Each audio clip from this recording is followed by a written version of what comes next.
আস্তে আস্তে, একদম আস্তে।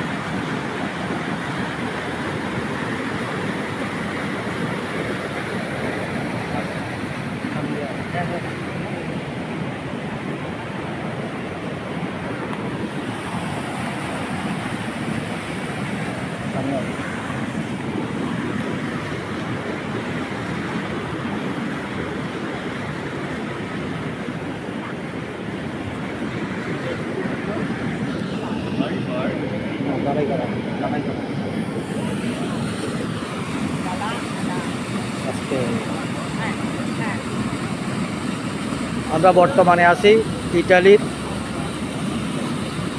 ইটালির রাজধানী থেকে প্রায় 600 কিলোমিটার দূরে মহকুমা ট্রেভিজো, প্রভিন্সিয়া দি মহকুমা ট্রেভিজো, সেন্ট্রো দি ট্রেভিজো।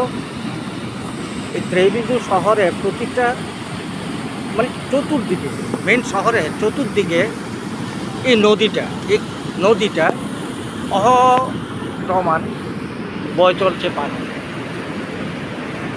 এই নদীটাতে সবসময় জোয়ার ভাটা থাকে। ট্যুরিস্ট বিভিন্ন দেশ থেকে আসে দেখার জন্য, উপভোগ করার জন্য, আনন্দ করার জন্য। আর আমরা কি দেখবো, আমরা তো এখানে থাকি, সবসময় আসা যাওয়াতে আসি, আমাদের অনেক ভালো লাগে, দেখতে অনেক ভালো লাগে জায়গাটা। একদম এখান থেকে রেল স্টেশন সর্বমোট 3 থেকে 4 মিনিট দূরে। দেখুন ঝর্ণা।